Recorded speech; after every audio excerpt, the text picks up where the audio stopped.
Hello everyone, good morning and welcome back to our channel. তো সবাই জানো আজকে আমাদের বিবাহবার্ষিকী 2 বছর কমপ্লিট হলো। আর যেহেতু আগামীকাল বৃহস্পতিবার ছিল, ঠাকুর যেহেতু আমি ঘরে প্রতিষ্ঠা করেছি, তো সরস্বতী ঠাকুর, ওই জন্য আমাদের ভাষাতে নেই বলে আজকে দধিকর্মা করলো। তো ঠাকুরমশাই এখন এসে পৌঁছয়নি, এখনও আসবে, তারপরে পুজো হবে। আর আমরা এখন স্নান করে পুজো টুজো দিয়ে তারপর বিপত্তারিণী বাড়িতে যাব পুজো দিতে। তো তোমরা পুরো ব্লগটা এনজয় করো আর অবশ্যই কিন্তু তোমরা দেখবে। তো প্রথমে মজা হবে, খুব তো মজা হবে বিপত্তারিণী বাড়ি। হ্যাঁ আগের বছরও গেছি, এই বছরও গেছি। হ্যাঁ, এবারে হচ্ছে তারপরে ঠাকুরমশাই মানে আসলে পুজো হলে তারপরে যাব। তো চলো দেখতে থাকো। স্নান করে উঠতে না উঠতেই ঠাকুরমশাই চলে এসেছিলেন, সেই জন্য আমি তাড়াতাড়ি করে ফল কেটে নিচ্ছিলাম। আর এখন অল্প ফল কাটবো পুজোর জন্য, তারপরে আবার পরে যখন দধিকর্মা মাখবো তখন আমি আবার ফল কেটে নেব। পুজোর পরের দিনকে দধিকর্মা হয়নি, কারণ আমি ঠাকুর ঘরে প্রতিষ্ঠা করব বলে, সেই জন্য। আর সব থেকে বড় ব্যাপার হলো বৃহস্পতিবার ছিল, সেই জন্য ঠাকুরমশাই বললেন বৃহস্পতিবারে আমি কিছুই করব না, পরের দিনকে গিয়ে আমি তোমার দধিকর্মা করে দিয়ে আসবো। তো সেই জন্য এখানে তাড়াহুড়ো করে আমি সব ফল কেটে নিচ্ছিলাম, ঠাকুরমশাই তো চলে গেলে আর পাওয়াই যাবে না। আর এখানে দেখো সব কিছু রেডি হয়ে গেছে, তো সোনামা তাড়াতাড়ি করে রেডি করে দিচ্ছিল যে যাতে তাড়াতাড়ি পুজোটা হয়, ঠাকুরমশাই যাতে পালিয়ে না যান। তো এখানে আমাদের পুজো শুরু হয়ে গেছিল।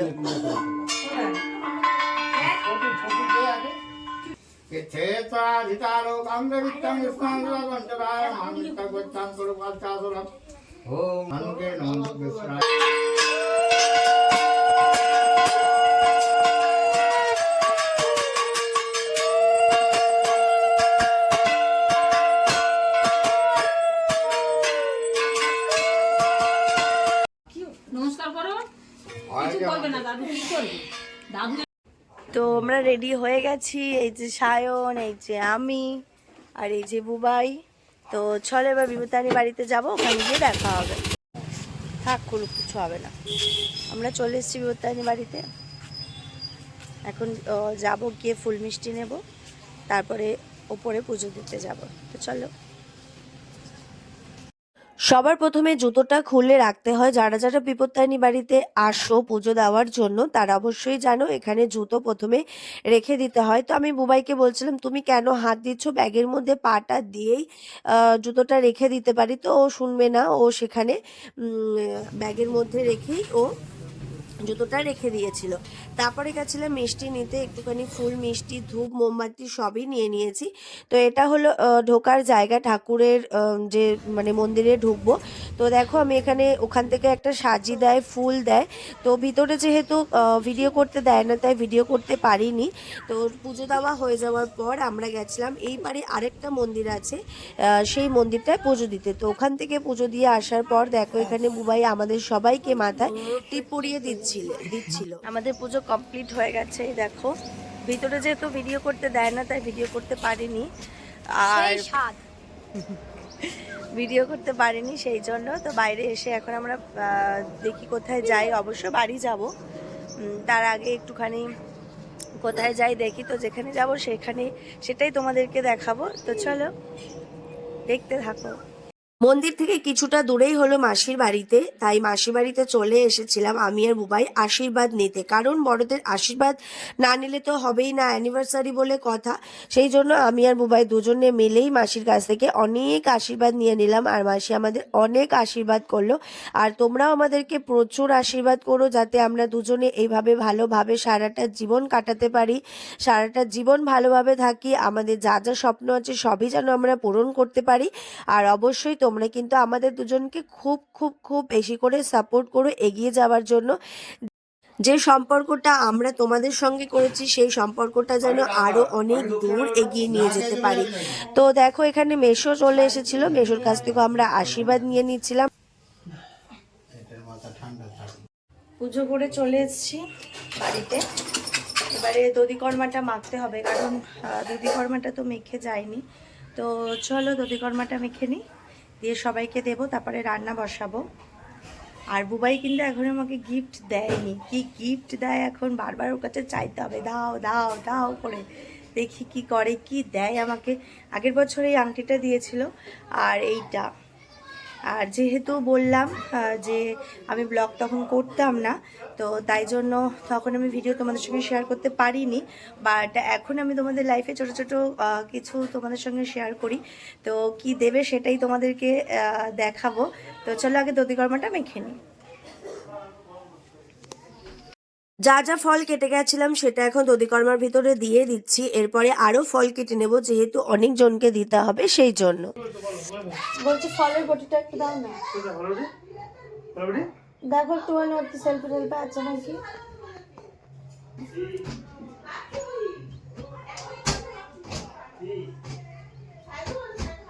পেয়েছো? আমার গিফট কোথায়? গিফট দাও, অ্যানিভার্সারি গিফট। এটা গিফট বটি দিচ্ছে নাকি আজকে? আমার গিফট দাও, গিফট চাই, গিফট। আর বলছি কি, আমি নিচে নিয়ে যাচ্ছি, তোমাকে আনতে হবে না। ওই সন্দেশগুলো এর সাথে মেখে দেবো। এখন আমি নিচে যাচ্ছি তো এটা নিয়ে।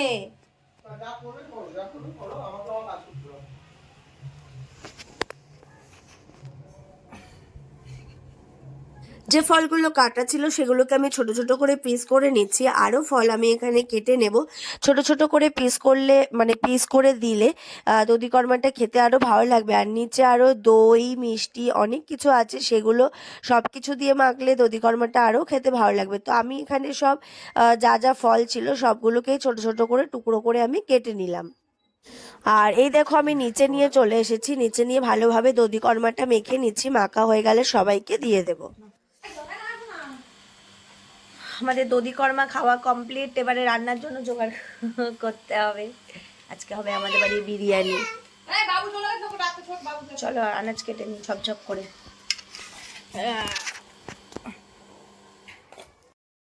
তো তোমাদেরকে বললাম আমাদের আজকে হবে বিরিয়ানি। যেহেতু সোনামা আমাকে একটা বিরিয়ানির হাঁড়ি দিয়েছে, তাই প্রথম বিরিয়ানি করে ওখানে উদ্বোধন করবো। সবকিছুই দেখো আমাদের বিরিয়ানির হাঁড়ি, এটা হলো আমাকে সোনামা গিফট করেছে, যেহেতু আমরা প্রায় বিরিয়ানি খাই।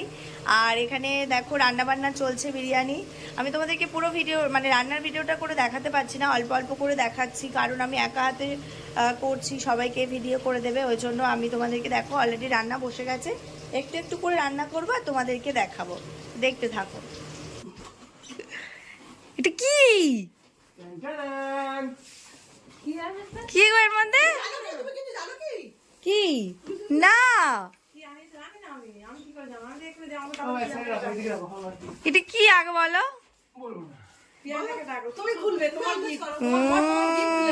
কি নিয়ে এসে?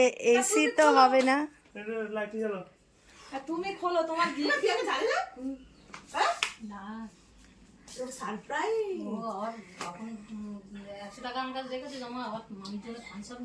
বাবা কি গো, কি এটা? Thank you. এটা চুমু খেয়ে নে। এই তো ছেলে বড় হয়ে গেছে। টেকনিকটা তো আমিই শিখিয়েছিলাম। শোনা দুধ থেকে না, শোনা দুধ থেকে চুমু খাওয়ার টেকনিক আমি শিখিয়েছিলাম, আর তুই খেলাখেলির টেকনিক। ও মামি।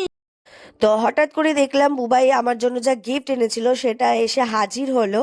তো আমার জন্য একটা ওয়াশিং মেশিন নিয়ে এসেছিল। যেহেতু তোমরা জানো না আমার দু হাতে ভাঙা আর কি, সেই জন্য আমি কাছাকাছি করতে একটু পারি না, অসুবিধা হয়। তো সেই জন্য আমাকে একটা ওয়াশিং মেশিন গিফট করেছে। আর আমি তো আনন্দে, দেখতেই পাচ্ছ কোনো ঠিক ঠিকানা নেই, কিভাবে এক্সপ্রেস করব কিছুই বুঝতে পারছিলাম না। থ্যাংক ইউ সোনা।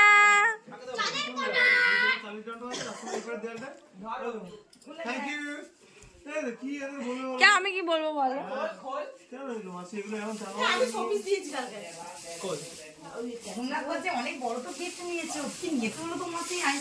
এ ভাই একটু ধর না, আমার আমি একটু ভাতটা দেখি। না তুই ভিডিও করতে পারিস না।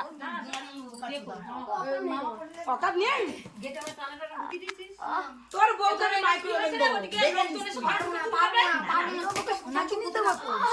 মাসিমণি আর ভাই আমাদের জন্য গিফট এনেছিল। আর বুবাই দেখো 1 মাস হয়ে গেল প্লাস্টিকটা খুলছে তো খুলছে, ও খুলতেই পারছে না।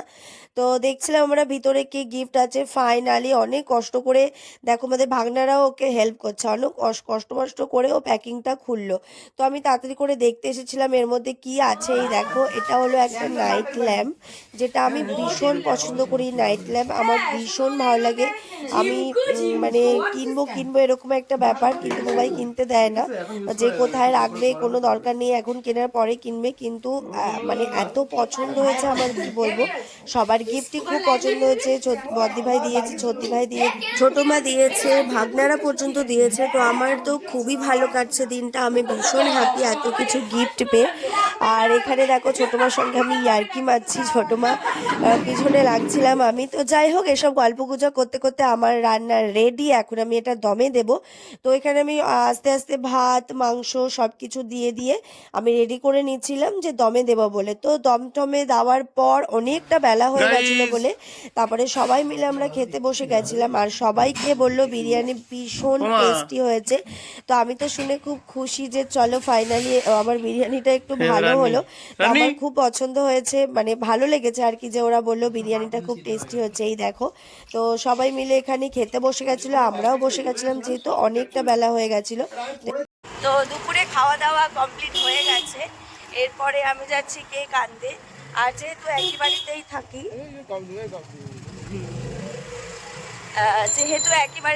লুকানোর তো কিছুই নেই। আর অবশ্যই আমার গিফটটা কেমন হয়েছে সেটা তোমরা জানিও। বুবাই আমাকে যেটা দিয়েছে, আর যেহেতু রাত্রিবেলা এখন রাস্তায় আছি সেই জন্য একটু আলোটা আপ ডাউন করছে, একটুখানি ম্যানেজ করে নিও। এখন আমি আর বুবাই যাচ্ছি এখন কেক আনতে। আমি একটা কেক অর্ডার দিয়েছিলাম, সেই কেকটা আনতে যাচ্ছি, মানে হোমমেড কেক। তো চলো তোমাদেরকে কেকটা অবশ্যই দেখাবো, আর পুরো ব্লগটা অবশ্যই দেখবে। তো চলো দেখতে থাকো। ওই মেডিসিনটার ওখানটায় ওই তো কেকটা আমার কমপ্লিট হয়ে গেছে এই চো। আর হচ্ছে এখন যাচ্ছে মিষ্টি নেব বাড়ির জন্য একটুখানি। তো চলো মিষ্টি দোকানে যাই। যেহেতু এবারে অ্যানিভার্সারিতে কিছুই করতে পারিনি, সেহেতু একটুখানি মিষ্টি নিতে এসেছিলাম, যে সবাইকে একটুখানি মিষ্টি মুখ করাবো। সেই জন্য বুবাই এখানে নরেনগুড়ের রসগোল্লা নিয়ে নিচ্ছিল। তো আমাদের মিষ্টি নেওয়া কমপ্লিট হয়ে গেছে, এরপর আমরা বাড়িতে চলে যাবো, বাড়ি থেকে কেক কাটিং করবো।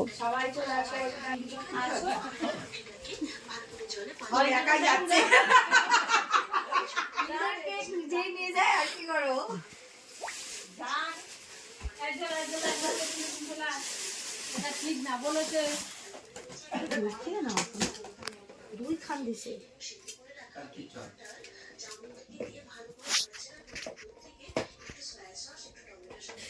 টানটানান, এই দেখো আমার কেক। আমি যেমন ডিজাইন দিয়েছিলাম তেমনই বানিয়ে দিয়েছে। এটা একটা হোমমেড কেক, ভীষণ সুন্দর দেখতে হয়েছিল।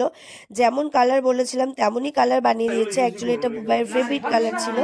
আর বাড়িতে ননদরা, মাসিমণিরা, তারপরে ছোট মারা, আমরা এই কজনই ছিলাম। যেহেতু আগেই বললাম যে বড় করে কোনো কিছুই করছি না, তাই শুধু ফ্যামিলিরাই সবাই প্রেজেন্ট ছিলাম এখানে একটুখানি কেক কাটবো বলে। তো এখানে বসে অনেকক্ষণ ধরে আমি ওয়েট করছিলাম কখন কেক কাটবো। তো ফাইনালি আমরা দুজনে কেক কাটিং করে ফেললাম, এরপরে সবাইকে খাওয়ানোর পালা। সবাইটা উল্লু দাও ছবি তুলে খাই। আজকে আমার ছেলে বোর বিয়ে হচ্ছে। আরে আমার ক্রিমটা নাও। এখন আমরা গেছি ওখানে গিফটের দোকানে গিয়ে বলছি না যে বিয়ে বার্ষিকী ছেলে বোর গিফট বাবু বাবু ধুতি ধরে বসে আছে। দেখ না বোমা খোঁজে গেছে তো নাড়ু কাকার মা এসে খোঁজে যা মেছেলেগুলো করে আটকেলেই ছেলেটাকে না সাজিয়ে নিজে সাজতে গেছে। কেক কাটা আমাদের কমপ্লিট হয়ে গেছে। যেহেতু এবছর আর বেশি কিছু করিনি, কারণ দেখতে পাচ্ছ বুবাই আমাকে একটা ওয়াশিং মেশিন দিয়েছে।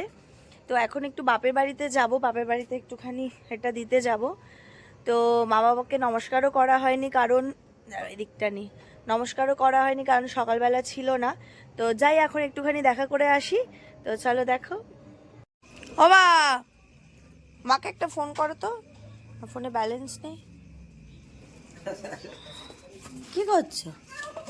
ও বসে বসে আলু চুলছি আবার দেখছি তবে বাড়িতে এসে দেখি বাবাই রয়েছে, মা নেই। তো বাবা মার কাছ থেকে তো আশীর্বাদ নেওয়াটা খুবই জরুরি, কারণ তোমাদের প্রথমে বললাম বড়দের আশীর্বাদ নেওয়া খুবই জরুরি। তো এখানে দেখো মাও এসে গেছিল, আর মাকে এসে আমি ইয়ার্কি মারছিলাম যে মা আমার আজকে অ্যানিভার্সারি, আমাকে 5,000 টাকা দাও। তো মা বলছিল ও তুই এই জন্য এসেছিস, সেই জন্য আমাকে নমস্কার করতে। তো একটু মায়ের পিছনে লাগছিলাম। তো মা বাবাকে নমস্কার করা হয়ে গেছিল, এরপর বাড়ির দিকে যাবো। আমার মোগলা খাওয়া দাওয়া হ্যাঁ কত খাবো গো, পেটে বেরিয়ে যাবে আমার। দিদি আগে খাবেন অনেক বড় ননদ। আমার অ্যানিভার্সারিতে আমি খুব ভালোভাবে কাটিয়েছি, কিছু হবে না করে অনেক গিফট আমি পেয়ে গেলাম। তো এরপর বাড়ি চলে যাব। বাড়ি যেতে যেতে দেখো রাস্তা দিয়ে দেখছিলাম এখানে প্রোগ্রাম হচ্ছিল। তো যাই হোক, আমার ভিডিওটি ভালো লাগলে সাবস্ক্রাইব, অ্যান্ড নেক্সট ব্লগে দেখাবে।